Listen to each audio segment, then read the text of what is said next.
The silence of the galactic commons was not a true silence. It was the quiet hum of 1,000 different technologies, the soft glow of data streams flowing between stars, the peaceful order of a civilization that had mastered the deep dark.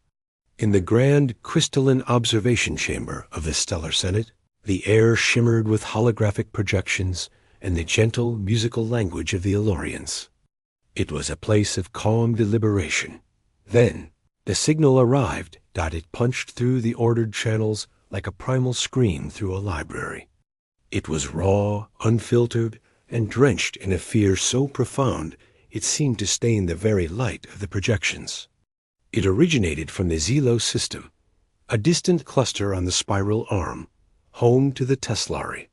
The Teslari were a gentle people, amphibious and artistic, known for their luminous water sculptures and complex harmonic poetry. They were not warriors. The signal contained no formal request, no diplomatic codes. It was a direct neural broadcast, translated by the common systems into a single, shuddering sentence that echoed in the mind of every being present. The Devourers are upon us. They harvest souls. Save whom you can. Underneath the words was the true message, a psychic ripple of sheer, unadulterated terror. The sensation of countless minds being snuffed out like candles in a storm. For a long moment, the chamber was utterly still. The elegant Elorian senator, her form like spun silver, was the first to speak. "Confirm the source," she said, her voice a chime of controlled distress. The confirmation came swiftly. Xylos was under attack by the Devourer swarm, a nomadic horror the commons had encountered before, and always from a safe distance. The swarm consumed not just materials, but the very psychic energy of a species, leaving hollowed-out biological husks. The debate began. It was logical, measured, and utterly hopeless for the Teslari. The Rel, a species of crystalline mathematicians, displayed probability charts. The chance of a successful military intervention was 0.04%. The cost in ships and lives would be catastrophic. The Xylo system was too far, the swarm's capabilities too unknown, the Teslari's strategic value to the commons minimal. One by one, representatives of 100 species voiced their sorrowful, rational conclusions. Aid was impossible. The risk was too great. The decision, reached with a heavy heart, was to observe, to record the fall of Xylos for the historical archives, and to bolster defenses along closer borders. A vote was taken. The motion to render military assistance failed. The silence that followed was now one of grim acceptance. The silence of a funeral dirge played at a great distance, on the rocky moon of Pallas. In Earth's own solar system, a different kind of silence was being broken. This was the silence of neglect. The listening post was a squat, ugly dome of concrete and steel, a relic from Earth's early, paranoid days of first contact. Now it was mostly automated, a waypoint for deep space telemetry, monitored by a rotating shift of technicians from a comfortable office in Sol.J, was on duty. He was a man in his late 20s, with a fondness for overly sweet coffee and old satellite data. His job was to watch the automated filters, to note any anomalies in the background noise of the universe. It was usually mind-numbingly boring. Tonight, he was fighting off sleep when a secondary buffer, a system designed to catch non-standard signal structures, pinged softly. He almost dismissed it.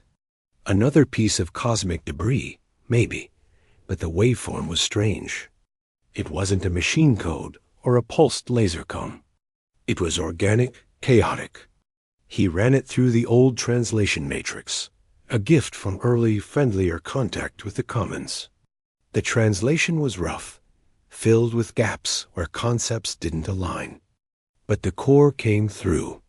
A scream, a plea, the words devourers and save and children. Jay sat up straight, his sleepiness gone. He played it again, and again. He wasn't hearing a diplomatic communique. He was hearing a woman shouting for help as her house collapsed. He was hearing the last cries from a sinking ship. His hands, usually steady, trembled slightly as he prepared the data packet. He attached a note, urgent, distress signal of extreme magnitude. Source, Xylos. Recommend immediate verification. He sent it to his direct supervisor. Mina was at home, trying to get her toddler to eat his dinner, when her wristcom buzzed with a priority alert. She sighed, wiped a hand on her jeans, and opened the holoscreen. She saw Jay's note and the attached signal file. She played it. The translated words filled her quiet kitchen. Her son looked up, his little face confused. "Mama? Scared sound?" Mina's blood ran cold.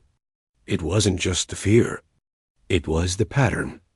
As a historical data analyst for the Defense Council, she had spent years studying the few fragmented records of the devourer swarm the Commons had reluctantly shared. They were patchy, but they showed a pattern of attack, a method to the horror. This signal matched the pre-extinction phase of a swarm consumption. This wasn't just an attack. It was the beginning of an eradication. She put her son in his playpen and activated her secure terminal. Her fingers flew across the interface, pulling up classified files, cross-referencing the signal's metadata with known swarm trajectories. The probability was over 92%. Xylos was being eaten alive right now. And the Galactic Commons, she knew with a sick certainty, would do nothing. Their politics were too slow, too cautious, too burdened by the cold calculus of interstellar survival. She didn't just forward Jay's report. She built a case. She attached historical parallels, not from space, but from Earth. The ignored pleas from sinking islands during the great floods of '43, the desperate signals from the Luna miners' collapse.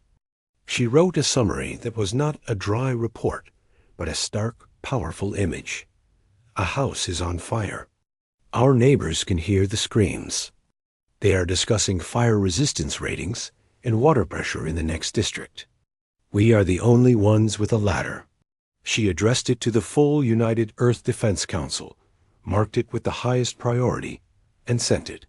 Then she picked up her son, holding him tightly, listening to the silence of her own safe home, and thinking of a distant world where that safety was being torn apart. The United Earth Defense Council chamber was a stark contrast to the crystalline beauty of the Commons. It was a circular room of dark wood and sober displays, built in Geneva. Representatives from Earth's major power blocks were present, their faces illuminated by the soft light of the central hologram. That hologram now displayed Mina's report, Jay's raw signal, and the Commons' official response. Observe and record. No action authorized. The air was thick. The representative from the Pacific Alliance spoke first. The Commons has made its assessment. To intervene is to invite the swarm's attention to our own system. We have barely begun to explore our own solar system. We are not a galactic power. The North American Federation representative countered. This isn't about being a power. It's about being present. The signal is a distress call. Our laws of the sea, our oldest traditions, demand a response. The debate raged. They discussed logistics. Their fleet was not a war fleet. It was a collection of colony ships, heavy freighters, and orbital construction platforms. They discussed the risk of annihilation. They discussed the moral precedent. Finally, the senior council member, an old woman named Alara, who had seen Earth through first contact, raised a hand. The room fell quiet. We have heard the arguments of fear and practicality, she said, her voice scratchy but strong. They are valid. But we are missing the fundamental point. The Galactic Commons heard a problem to be analyzed. Our technician, Jay, and our analyst, Mina, heard a cry for help. That difference is everything. It is the difference between who we were and who we chose to become when we finally stopped fighting each other and looked at the stars. She looked at each representative in turn. The question is not, can we win a war? The question is simpler. A house is on fire, and someone is inside. Do we go? She let the question hang in the air. There were no more debates about probability or politics. There was only that simple human question. One by one, around the circle, representatives nodded. The representative from the Pacific Alliance, who had argued caution, spoke last. His voice was quiet but firm. "Yes," he said. "We go." The single word was not a cheer. It was a commitment. It was a vow. It traveled from the chamber, through the networks, to the shipyards orbiting Earth and Mars, to the barracks of the disaster response corps, to the cockpits of the long-haul freighters. A single word in 100 languages, with one meaning. Yes, the beasts of Earth were coming. Not with conquest in their hearts, but with a ladder. The decision on Earth was a single solid yes. But that word had to be turned into steel, fuel, and motion. There was no time to build new ships. The planners, people like Mina, who now worked in a frantic command center, looked at what they had. They did not see a lack of warships. They saw tools. The Galactic Commons expected a sleek, terrible armada. What began to gather at the Lagrange point between Earth and its moon was something else entirely. First came the heavy freighters. These were the workhorses of the inner solar system, blocky vessels designed to haul asteroids or prefabricated station parts. The Changzhou was one of them. Its captain, Tae-shik, received the mobilization order while his ship was anchored to a small, iron-rich rock in the belt. He read the brief. Destination, mission profile, extreme hazard. He didn't call for a vote. He looked at his crew on the bridge, his engineer Su Min already running a diagnostic on the engines. "We're closest," he said, his voice a low rumble. "Plot the course. Tell the rock haulers we have a different kind of extraction to do."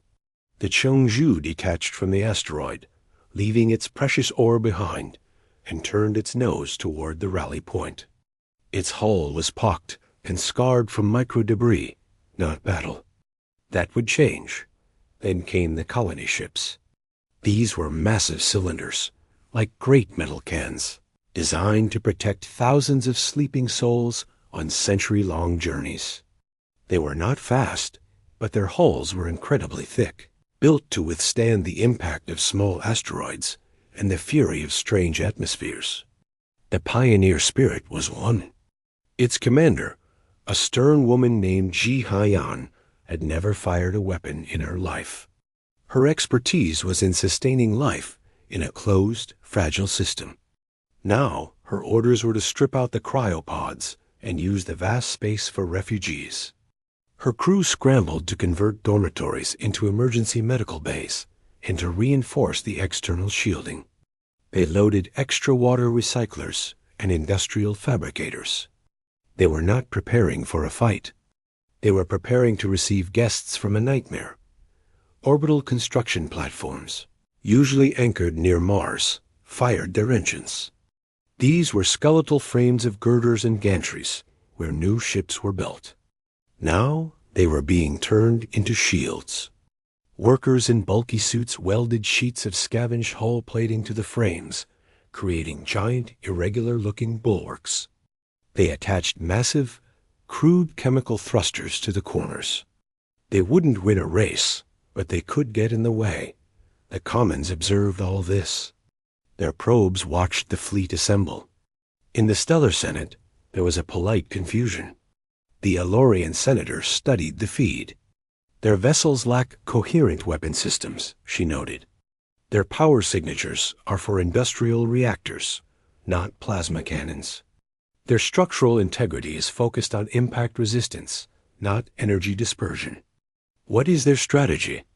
A REL scientist analyzed the patterns.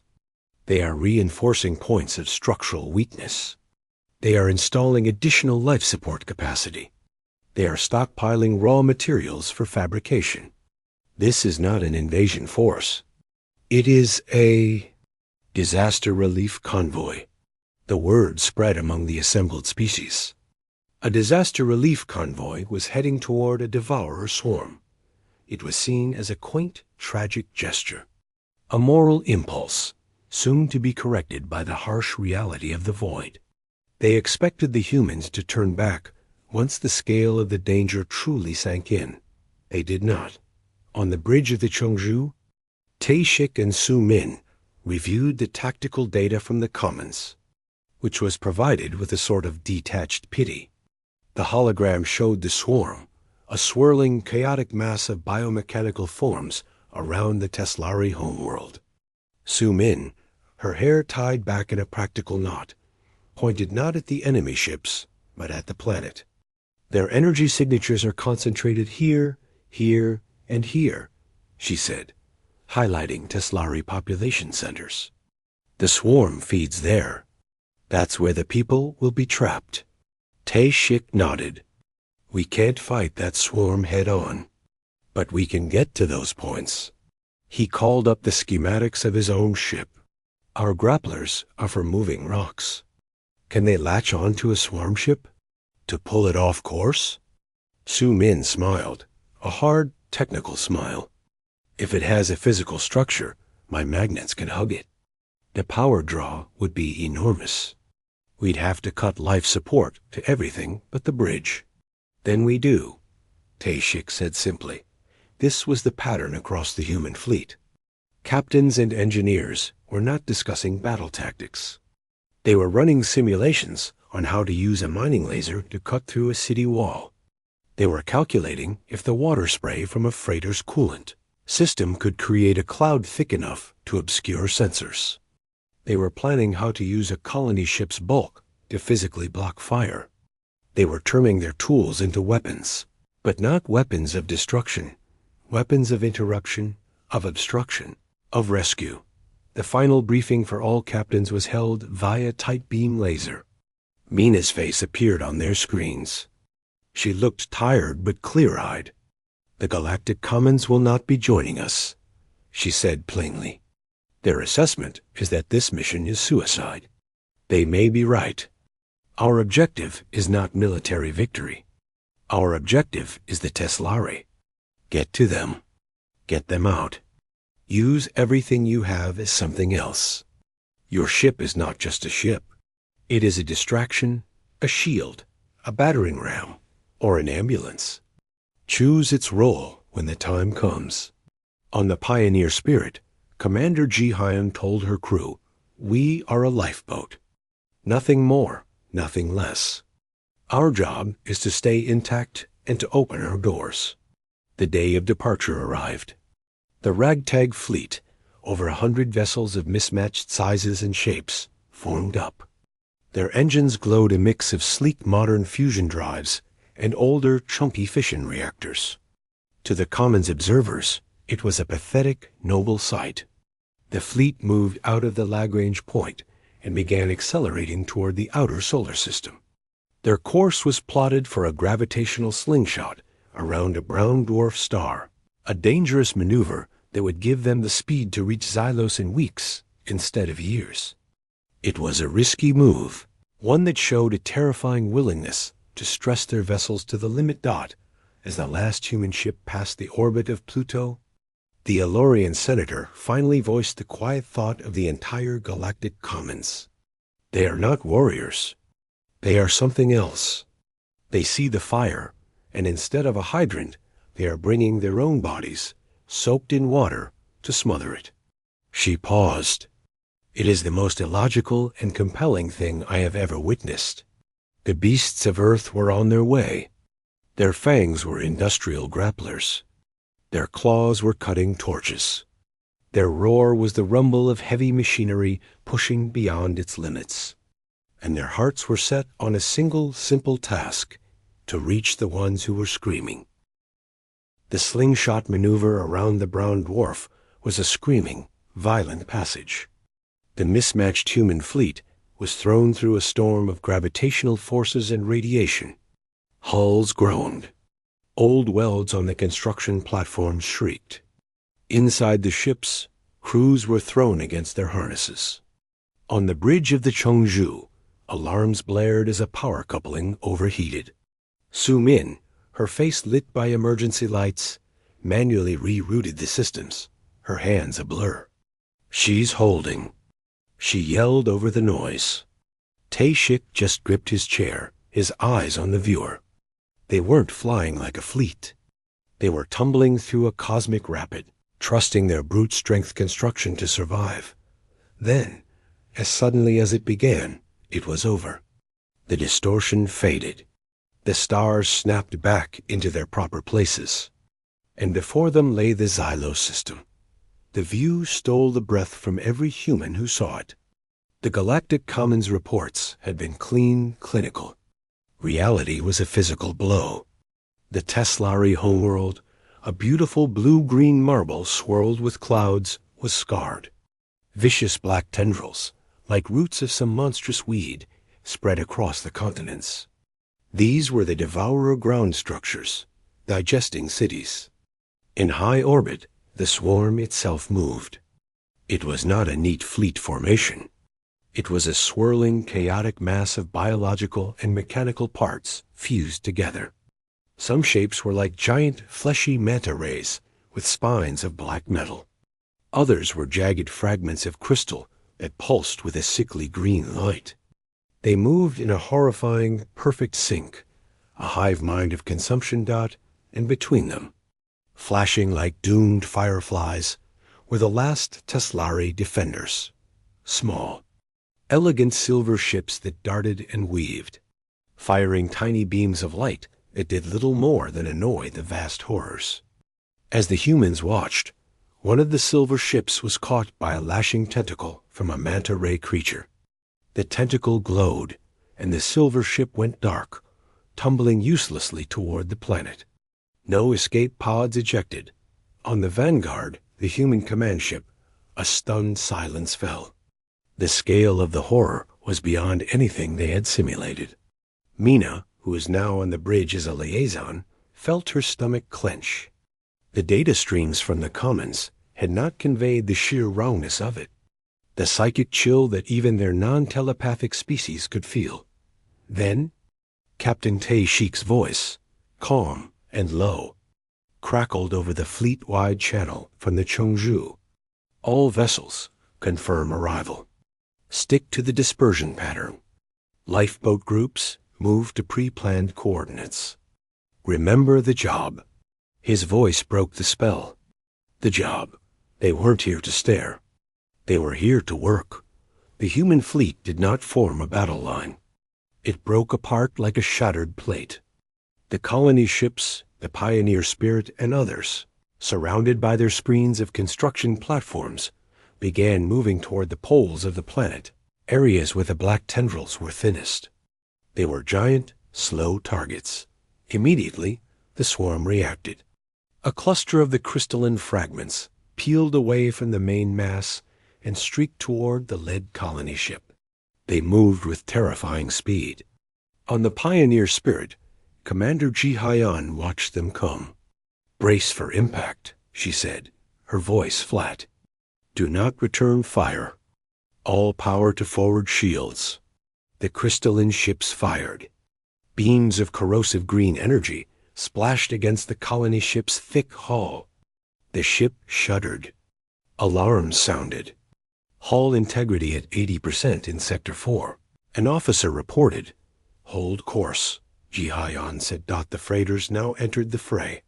The Chengju and a dozen others, looking like rusty bricks next to the swarm's horrors, plunged not toward the attacking crystals, but toward the largest of the manta ray creatures, which was latched to the planet's surface over a major Teslari city. Its tentacles dug deep into the crust, feeding. "That's the harvester," Su Min said, highlighting the target. "Its energy field is cohesive. It's what's keeping the city trapped." "Disrupt it," Tae-shik ordered. The freighters fanned out. They didn't have energy weapons. Instead, hatches on their undersides opened. From these hatches, they dropped canisters, simple, unguided metal canisters. The Devourer swarm ignored them, focusing on the more threatening-looking colony ships. The canisters fell, tumbling toward the planet's atmosphere and the vast harvester below. They were seismic charges, designed for cracking open asteroids. They detonated not on impact, but in a sequence around the harvester. The first one went off with a flash of pure kinetic force, a shockwave of solid sound in the vacuum. The harvester's shimmering energy field rippled. The second and third charges went off, then a fourth. The overlapping shockwaves collided, creating a chaotic storm of vibrating force.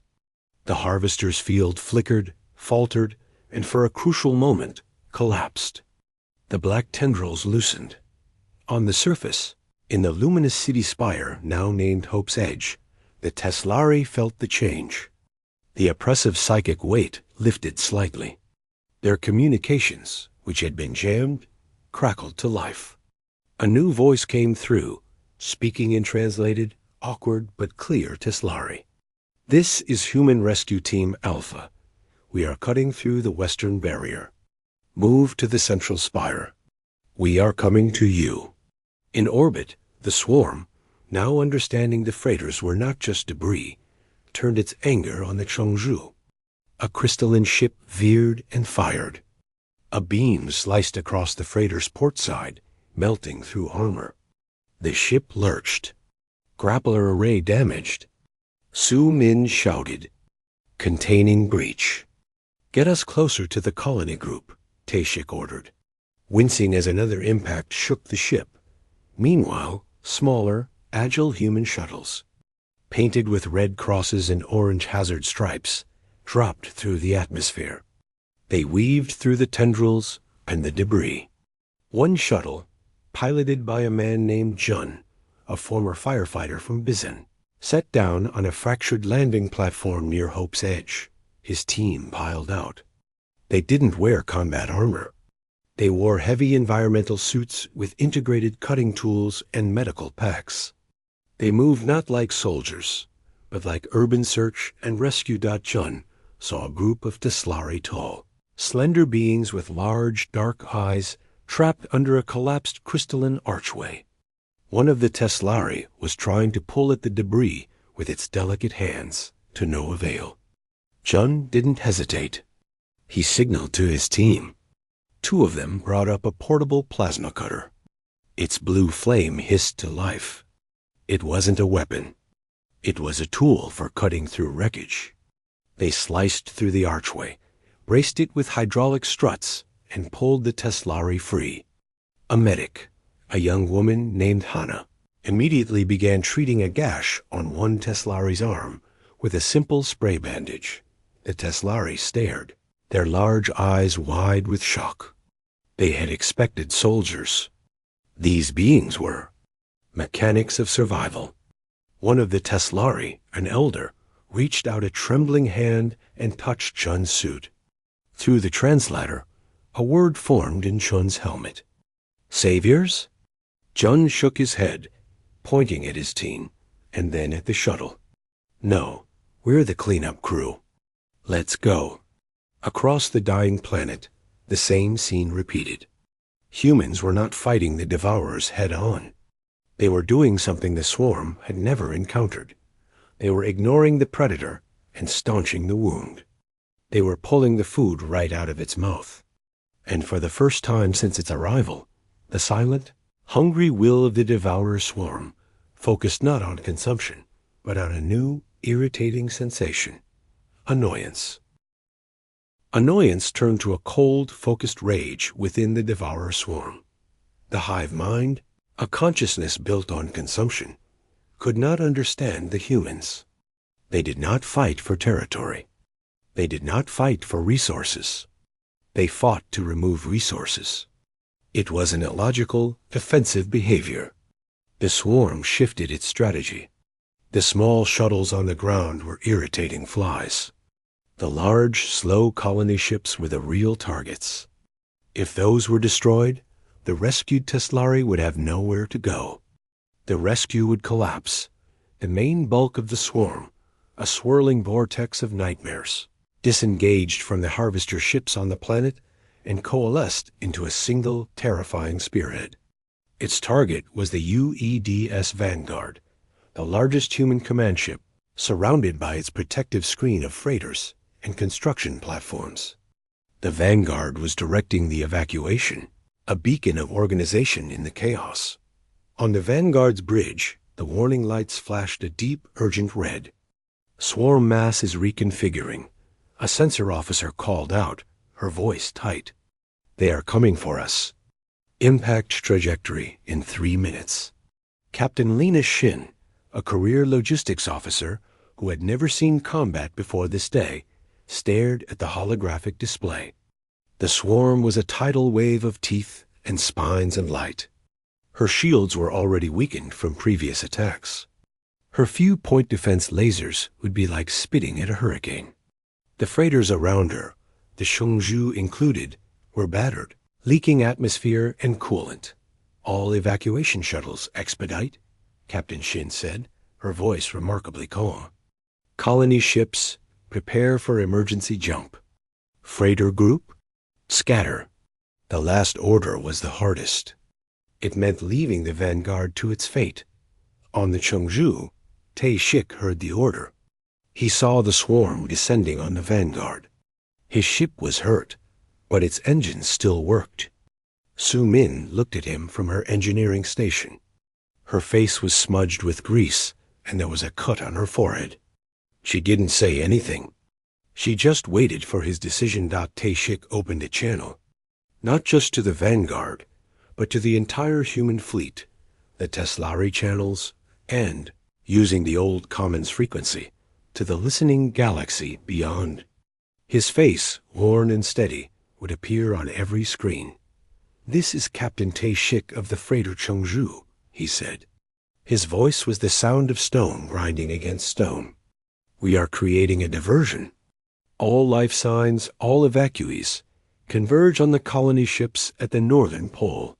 Use our signal. We will be the target." He closed the channel. He turned to his crew. "Su-min, the grapplers. Can we still use them?" She understood instantly. The damaged magnetic grapplers, designed to latch onto asteroids. One side is gone. The starboard array is functional. But to get a grip strong enough, we'd have to be right on top of it. And we'd need all power. Everything else goes dark. "Do it," Tae-shik said. "Plot a course for the central nexus of that swarm. The biggest, ugliest thing you see." The Chongju turned away from the fleeing colony ships. Its engines flared, not with the grace of a warship, but with the stubborn, heavy thrust of a tugboat pushing a mountain. It moved toward the heart of the Devourer spearhead. 2 other freighters, the Moscow and the Jakarta, seeing its path, fell in beside it without being asked. They were a tiny triangle of rust and determination flying into a storm of claws. The swarm took the bait. It saw these 3 insignificant vessels daring to charge. It shifted slightly, countless weapons orienting on them. Energy beams lanced out. The Jakarta took a direct hit amidships. It exploded in a silent, bright flower of flame and debris. The Chongju shuddered as shrapnel peppered its hull. "Hull breach on decks 5 through 7. Sealing now." An officer yelled. "Ignore it," Tae-shik said, his eyes fixed on the viewer. In the center of the swarm was a massive, pulsating structure like a cancerous heart, a command node, pulsing with green synaptic light. "Su-min, get me close. 50 kilometers. 40, they're focusing fire." The ship rocked violently. Lights flickered and died, replaced by the dull red glow of emergency strips. The Chongju was a dark, wounded beast flying blind. 10 kilometers. Grappler range. Su-min's hands flew over her console, diverting all power from life support, engines, comms, now. The Chongju went completely dark and silent from the outside. Inside, it was a cold, airless tomb, but for the bridge running on a single battery. The massive magnetic grapplers on its starboard side, each the size of a bus, activated. With no power for finesse, they were just giant magnets turned to maximum.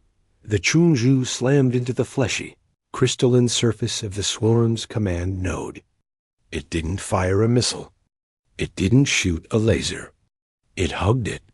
The grapplers slammed down, locking onto the node's structure with a force that crumpled the freighter's own hull. The two monstrosities, one born of hunger, one born of stubbornness, were now locked together, tumbling slowly in the void. On the bridge, the air was getting thin. Tae Shik looked at Su Min. She gave him a small, tired nod. Her hand was over the final command. It wasn't a weapon's trigger. It was the manual override for the ship's fusion core. A safety never meant to be used this way. "It's been an honor, Captain," she said. "The job's not done until the whistle blows, engineer," Tae Shik replied softly. "Sound the whistle." Su Min pressed the sequence. The Chungju did not explode like a bomb. A bomb is designed to scatter destruction. This was a core breach. For a fraction of a second, the ship and the swarm node were at the center of a new tiny star. The light was a pure, blinding white. Then the energy expanded, not in a sphere, but channeled by the node's own mass and the grappler's grip. It was a cosmic blowtorch applied directly to the hive mind's brain. The shockwave was psychic as much as physical. Every devourer's ship in the swarm shuddered. The swirling, perfect coordination shattered. Ships collided with each other. The green synaptic lights flickered and went out across the entire formation. The command node, and the Shu with it, vaporized into an expanding cloud of superheated plasma, and on the vanguard, Captain Shin watched the blazing signal on her screen vanish. The swarm was in disarray, leaderless, its attacks becoming random and uncoordinated. The path to the jump point was clear. She didn't cheer. She felt a hollow ache in her chest. "All remaining ships," she whispered into the calm, her voice thick. "Full retreat to rally point. The diversion is complete." In the observation halls of the Galactic Commons, there was no sound. The Alorian senator watched the sensor data. She had seen the Shungju's final transmission. She had seen it not fire a single shot. She had seen it use its own body, its own heart, as a clamp to hold the enemy still for the killing blow. It was not a military tactic. It was a trade. A life for time. A ship for a chance. The Rel scientist beside her broke the silence, its crystalline body chiming softly with confused awe. They did not attack the enemy. They became a fault in its structure. They turned their destruction into a tool. The beasts of Earth had made their choice. When faced with an unstoppable predator, they did not try to become bigger predators. They chose to become the trap. The silence after the Shungju's death was heavy. It filled the remaining human ships as they limped away from Xylos. There were no cheers, no calls of victory. The crews worked with red-rimmed eyes and clenched jaws, sealing hull breaches, treating their wounded, and making space for the silent, shell-shocked Teslari refugees. The colony ships, their outer hulls scorched and dented, were now packed with survivors. The air hummed not with triumph, but with the soft sounds of crying, of human medics speaking in calm tones, and the whirring of medical printers making splints and burned dressings. They did not go home immediately. They fell back to a prearranged rendezvous point in a dead star system, a place of quiet and safety. There, they assessed the damage. They had lost 17 ships, including the Shungju and the Jakarta. They had saved over 80,000 Teslari. The numbers felt meaningless to those who had been there. Commander Ji-Hyen of the Pioneer Spirit walked her ship's corridors, now filled with the soft, bioluminescent glow of Teslari children. She saw a human engineer, a young man named Day, patiently showing a Teslari elder how to use a water dispenser. The elder's delicate hands trembled. Days were steady, guiding without taking over. Ji Hyan looked away, her throat tight. Back in the Galactic Commons, the silence was of a different kind.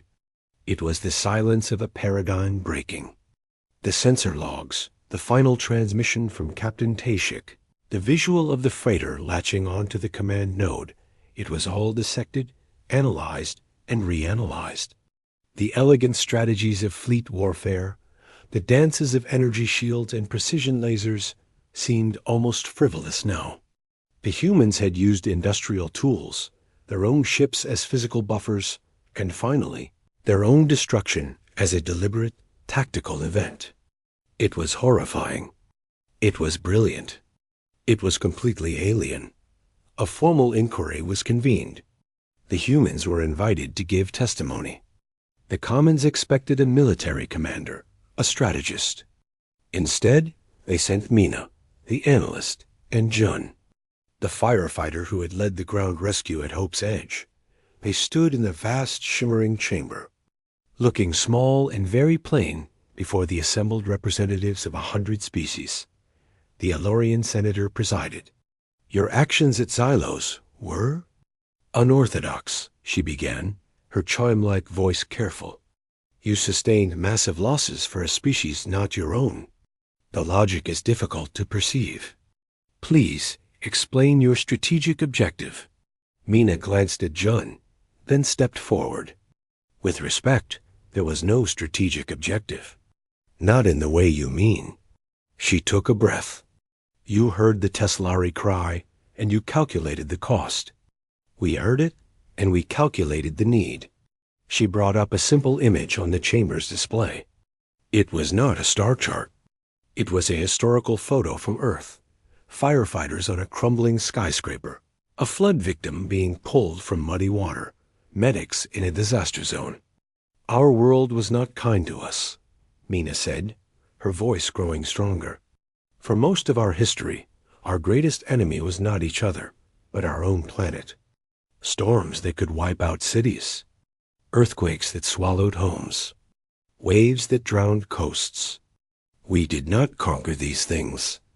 We could not fight a hurricane. We learned to read its signs, to batten down, and then, when it passed, to go into the wreckage and dig. We learned to throw a rope into the deepest crevasse. The person at the bottom was not an ally or an enemy. They were just a person in a hole. Jun spoke next. His voice was rougher, simpler. On the ground, in their city, we did not see an alien civilization. We saw a collapsed building. Our job was to cut through the debris, find the living, and get them out. That is all we know how to do. A REL representative pulsed with light. But the sacrifice of your vessel, the Chungju, it was a calculated loss to achieve a greater gain. This is a known tactic. Mina shook her head. No, it wasn't a calculation. It was a choice. Captain Tay's ship saw that the Vanguard, full of thousands of Teslari and his fellow humans, was about to be destroyed. He put his ship in the way. It's what you do when you see a collapse about to happen. You brace it, even if it means you might be buried. On Earth, we call it locking out and tagging out. You don't just fix the broken machine. You first make sure it cannot turn back on and hurt the next person. He locked the swarm out. The chamber was utterly still. The concept was so basic, so rooted in a mindset of communal labor and hazard, that it had never before been applied to interstellar war. The humans had not fought the devourers. They had performed a dangerous extraction in a hostile environment. They had treated a galaxy-eating swarm as a natural disaster. A very, very lethal one. The Elorian senator finally spoke, her voice filled with a new, profound wonder. You are saying you did not come as warriors. We came as neighbors, Mina said softly. The cry echoed. We were just the closest ones with a ladder. The news of the testimony and the full record of the Xylos extraction spread through the Galactic Commons. The story changed in the telling. It was no longer about a tragic, brave failure. It was about the shocking power of a different perspective. The humans were not stronger, or smarter, or more advanced. They were stubborn in a specific, terrifying way. They were the creatures who would crawl into a black hole if they thought someone was trapped at the edge, on the pioneer spirit. Weeks later, the Teslari elder who had been shown the water dispenser approached Commander Jiine. Through a young translator, he spoke. "We have pondered your people's actions.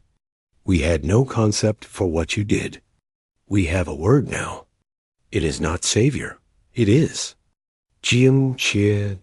The translator struggled. "It means the ones who dig where others fear the ground will swallow them. It is the name for those who go into the places of certain death, not to fight the death, but to reclaim life from it." Ji Haiyan thought of Tae Shik and Su Min, locking their ship onto the enemy. She thought of Jun cutting through crystal debris. She thought of Jay, alone in a monitoring station, deciding a distant scream was his business. She nodded slowly. "It is a good word," she said. The galaxy had learned a new thing that day. It had learned that the most terrifying sound in the universe was not a devourer's psychic shriek. It was the sound of a human, hearing that shriek from light years away, and saying simply, "We're on our way."